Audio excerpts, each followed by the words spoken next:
WWE Week in Review, episode 247.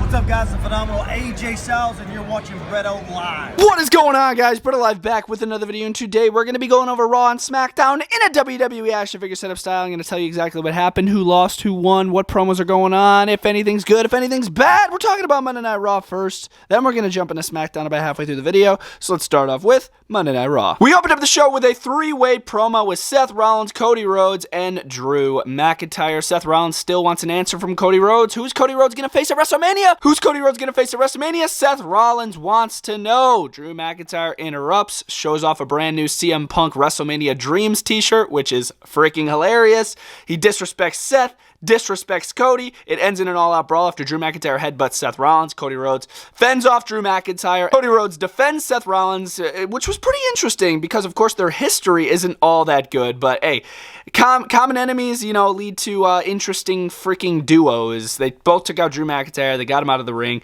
and Seth and Cody are on top. Not a bad way to open up the show whatsoever. I did enjoy this promo, and I like the new Drew McIntyre. Is it just me, or do you like the new Drew? It's not like it's a unique heel Drew, and I like it. This past Friday night on SmackDown, we had a fatal four-way tag team match to determine who's going to be number one contender, and here on Raw, we had a fatal four-way tag team match. It was DIY, New Day, the Creed Brothers, and Imperium, all in a fatal four-way tag team match in the opening match of the night, and this match was a goated opener. My goodness, at least like a 25-minute opener, and it was freaking back and forth. Amazing stuff from the Creeds, amazing stuff from DIY and New Day. Oh my goodness, this was a great match. In the end, we did see DIY hit the meet in the middle on Giovanni Vinci to pick up the victory, get the pinfall, 1, 2, 3, and they will be going on to face Tyler Bate and Pete Dunne on this week's episode of SmackDown to determine who is going to fight Judgment Day at the Elimination Chamber for the Undisputed WWE Tag Team Championships, which I'm looking forward to. I do see it being DIY. I mean, might as well just give them a rematch, but it very well could be Tyler Bate and Pete Dunne. I mean, they are in Perth. Why freaking not? This was a great fatal four-way tag match. I really enjoyed it. We had our first Elimination Chamber qualifiers match for the women's side of things. It was Shayna Baszler going one-on-one with Becky Lynch. Winner will go to Elimination Chamber. This match was okay. We saw probably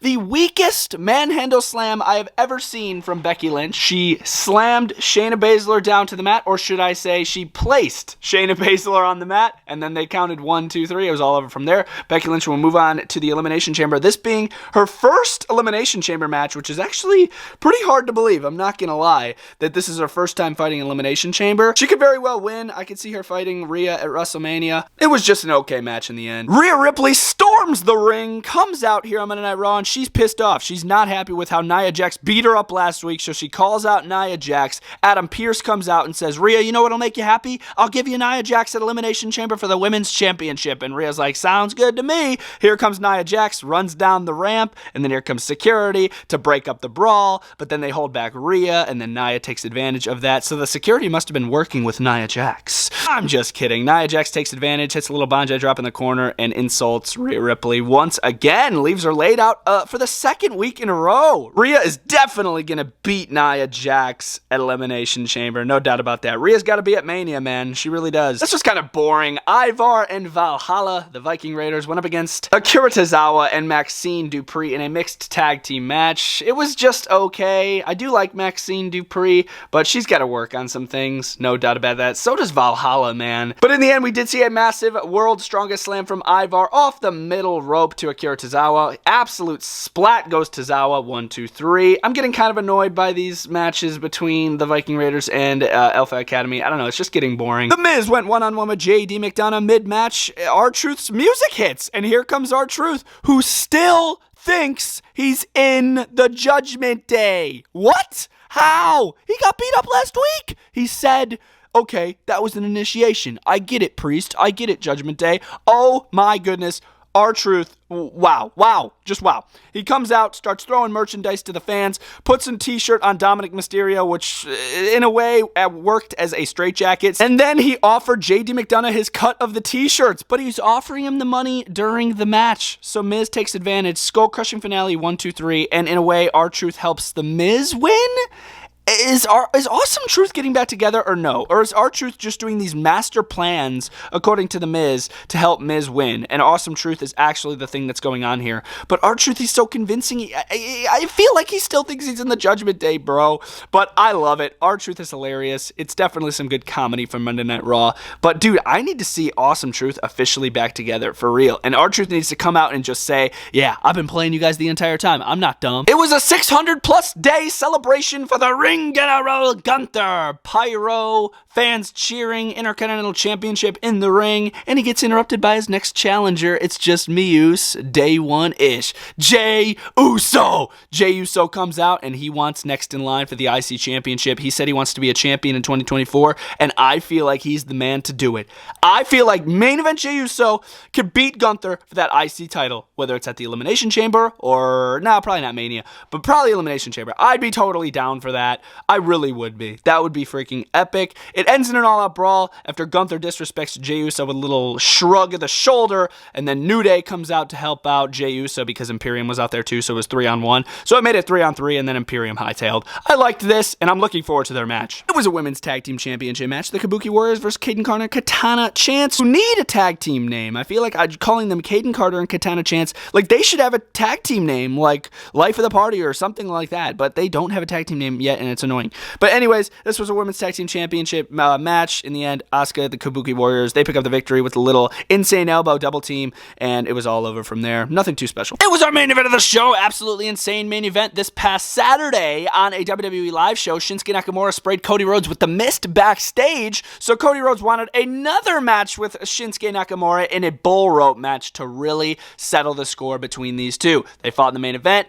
both wrists tied with a bull rope, and I actually have the bull rope, which looks freaking sick. Got it from the Cody Rhodes Defining Moments figure. This match was pretty decent. Shinsuke Nakamura used the mist. In the end, we did see Cody Rhodes utilize the bull rope to hit a low blow on Shinsuke Nakamura. Hey man, any means necessary. It's no disqualification. Why the frick not hit a low blow? Then he hit a crossroads. Cody Rhodes beats Shinsuke Nakamura for the 100th time, and then after the match, Drew McIntyre attacks Cody Rhodes out of nowhere, and then it's 2-on-1, and then here comes Sami Zayn to help out Cody Rhodes to make it 2-on-2. Cody Rhodes is an absolute stud. He looked like a Crimson Mask because the mist hit his face, so it acted as blood, which I thought was really cool, and he actually did cut himself open during the match too, which was pretty wild. So Cody Rhodes definitely got the hell kicked out of him during this match, but he ended up on top because he won the match, and he got help from Sami Zayn when Drew McIntyre tried to kick his ass. This was a pretty decent match. I did enjoy it one bit, and it's making Cody Rhodes look even better. We want Cody. I'm going to give Raw a solid 2.5 out of 5 this week. I thought there was a lot of weak stuff, but there was just some good stuff. Let me know your ranking in the comment section down below. Now we're going to jump into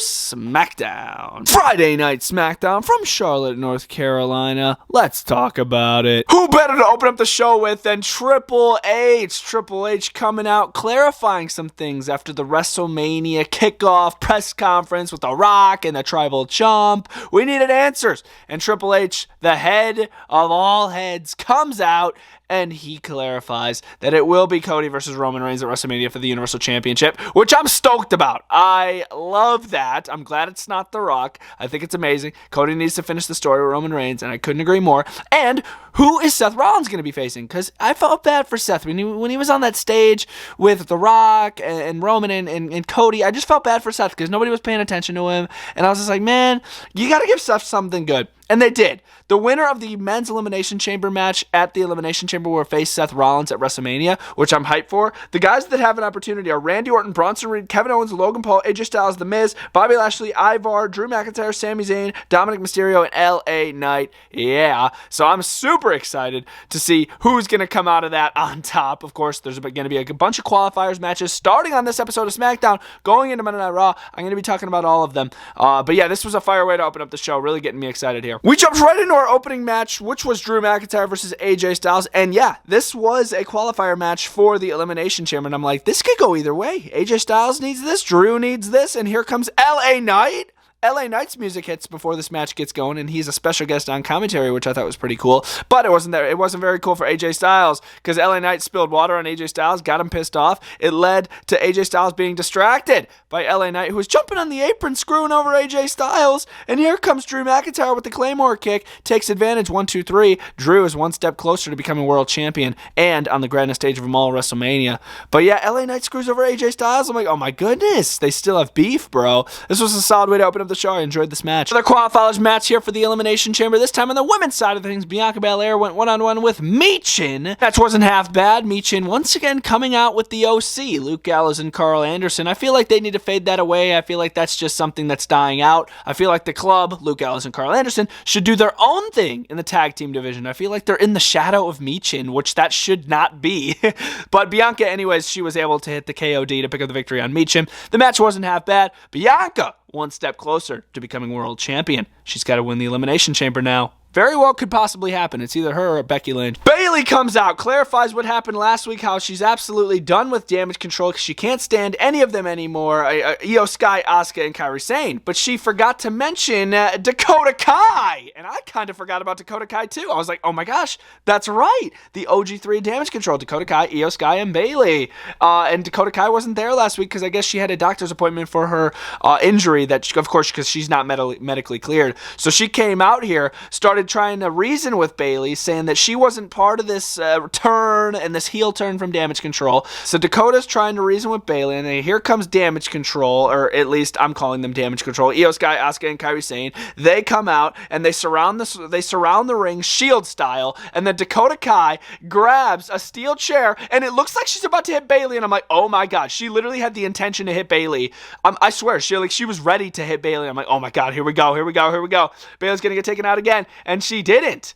Dakota Kai looked to just scare off Asuka, Kairi Sane, and Io Sky with a steel chair. I was like, very interesting. And when Bayley looked back at her, Dakota Kai dropped the chair. Bayley kicked it out of the way, but there was no hugs. They didn't hug it out like the crowd wanted. They didn't shake hands. So this is still kind of sketchy. You know, Dakota Kai is definitely shifty eyes, if you will. No doubt about that. I don't trust Dakota Kai one bit yet, and nor should Bayley. This was a solid promo. Once again, great job here from Bayley and Damage Control. The big strong boy Tyler Bate and Pete Dunne win a bit of tag team match with DIY. The winner of this match will face the Judgment Day at the Elimination Chamber for the undisputed WWE Tag Team Championships. And I thought they were going to do an angle where, yeah, it's DIY in a rematch versus the Judgment Day, but they didn't. The big strong boy was too much for DIY. Look at this, dude. He did a Cesaro swing and had Gargano on his shoulders in a fireman's carry. I was like, oh my god, that is insane feats of strength. When they call him the big strong boy, that's no lie. Literally no lie at all. Pete Dunne was able to finish off the match by hitting the bitter end on Johnny Gargano. 1, 2, 3. They are going to Perth, baby, looking to become undisputed tag team champions, and I'm all for it. Do they win?